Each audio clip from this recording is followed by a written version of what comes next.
De saint François de Sales, traité de l'amour de Dieu, livre 11, chapitre 5.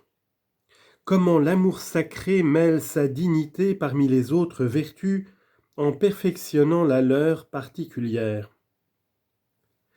J'ai vu à Tivoli, dit Pline, un arbre hanté de toutes les façons qu'on peut hanter, qui portait toutes sortes de fruits, car en une branche on trouvait des cerises, en une autre des noix, et dans les autres des raisins, des figues, des grenades, des pommes, et généralement toute espèce de fruits. Cela, Théotime, était admirable, mais bien plus encore, de voir en l'homme chrétien la divine dilection sur laquelle toutes les vertus sont hantées, de manière que, comme l'on pouvait dire de cet arbre qu'il était cerisier, pommier, noyer, grenadier, aussi l'on peut dire de la charité qu'elle est patiente, douce, vaillante, juste, ou plutôt qu'elle est la patience, la douceur et la justice même.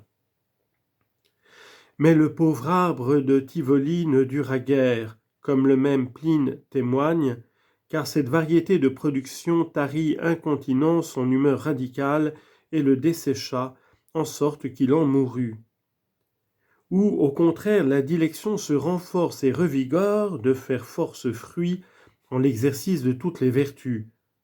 Mais comme ont remarqué nos saints pères, elle est insatiable en l'affection qu'elle a de fructifier et ne cesse de presser le cœur auquel elle se trouve, comme Rachel faisait son mari, disant « Donne-moi des enfants, autrement je mourrai ».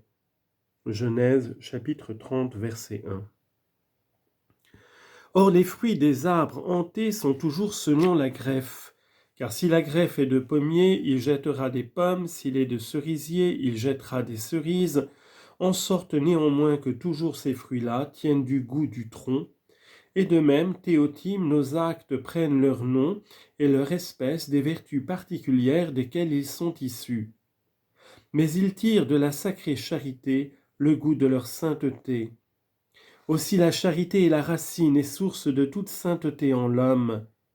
Et comme la tige communique sa saveur à tous les fruits que les greffes produisent, en telle sorte que chaque fruit ne laisse pas de garder la propriété naturelle du greffe duquel il est procédé, ainsi la charité répand tellement son excellence et dignité dans les actions des autres vertus, que néanmoins elle laisse à chacune d'elles la valeur et bonté particulière qu'elle a de sa condition naturelle.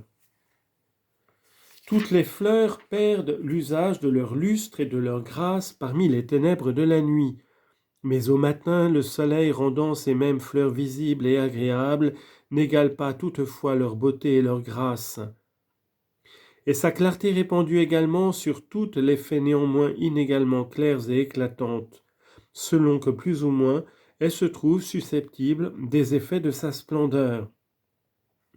Et la lumière du soleil, pour égale qu'elle soit sur la violette et sur la rose, n'égalera jamais pourtant la beauté de celle-là à la beauté de celle-ci, ni la grâce d'une marguerite à celle du lys, mais pourtant, si la lumière du soleil était fort claire sur la violette et fort obscurcie par les brouillards sur la rose, alors sans doute elle rendrait plus agréable aux yeux la violette que la rose.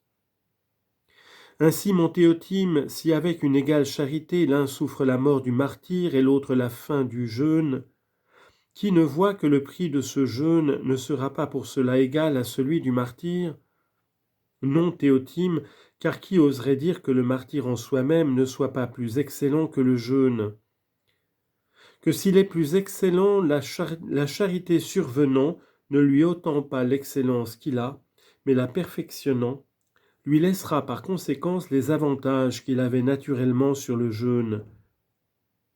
Certes, nul homme de bon sens n'égalera la chasteté nuptiale à la virginité, ni le bon usage des richesses à l'entière abnégation de celle-ci.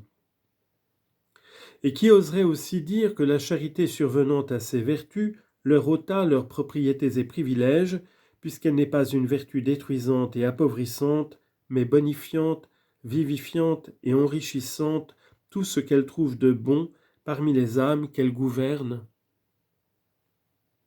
Mais tant s'en faut que l'amour céleste ôte aux vertus les prééminences et dignités qu'elles ont naturellement, qu'au contraire, ayant cette propriété de perfectionner les perfections qu'elles rencontrent, à mesure qu'elles trouvent de plus grandes perfections, elle les perfectionne plus grandement. Comme le sucre parmi les confitures assaisonne tellement les fruits de sa douceur, que les adoucissant tous, il les laisse néanmoins inégaux en goût et suavité, selon qu'ils sont inégalement savoureux de leur nature. Et jamais il ne rend les pêches et les noix ni si douces ni si agréables que les abricots et les mirabelles. Il est vrai toutefois que si la dilection est ardente, puissante et excellente en un cœur, elle enrichira et perfectionnera aussi davantage toutes les œuvres des vertus qui en procéderont. On peut souffrir la mort et le feu pour Dieu sans avoir la charité, ainsi que saint Paul présuppose, 1 Corinthiens 13:3, et que je déclare ailleurs, à plus forte raison on peut la souffrir avec une petite charité. Or je dis, Théotime, qu'il se peut bien faire qu'une fort petite vertu ait plus de valeur en une âme où l'amour sacré règne ardemment que le martyre même en une âme où l'amour est alangouri, faible et lent. Ainsi, les menues vertus de Notre-Dame, de Saint Jean, des autres grands saints étaient de plus grand prix devant Dieu que les plus relevés de plusieurs saints inférieurs, comme beaucoup des petits élans amoureux des séraphins sont plus enflammés que les plus relevés des anges du dernier ordre. Ainsi que le chant des rossignols, apprentis, est plus harmonieux incomparablement que celui des chardonnerets les mieux appris. Pyréicus, à la fin de 16 ans, ne peignait qu'en petit volume et chose de peu, comme boutique de barbier, de cordonnier, petits ânes chargés d'herbes et semblables menus fatras. Ce qu'il faisait, comme Pline pense, pour assoupir sa grande renommée, dont enfin on l'appela peintre de basse étoffe. Et néanmoins la grandeur de son art paraissait tellement en ses bas ouvrages qu'on les vendait plus que les grandes besognes des autres. Ainsi Théotime, les petites simplicités, abjections et humiliations, lesquelles les grands saints se sont tant plu pour se musser et mettre leur cœur à l'abri contre la vaine gloire, ayant été faites avec une grande excellence de l'art et de l'ardeur du céleste amour, ont été trouvées plus agréables devant Dieu que les grandes ou illustres besognes de plusieurs autres qui furent faites avec peu de charité et de dévotion. L'épouse sacrée blesse son époux avec un seul de ses cheveux. Cantique des Cantiques 4:9, desquels il fait tant d'état qu'il les compare aux troupeaux des chèvres de Galaad. Cantique des Cantiques 6:4. Et n'a pas plutôt loué les yeux de sa dévote amante, qui sont les parties les plus nobles de tout le visage, que soudain il loue la chevelure qui est la plus frêle, vile et abjecte, afin que l'on sût qu'en une âme éprise du divin amour, les exercices qui semblent fort chétifs sont néanmoins grandement agréables à la divine majesté.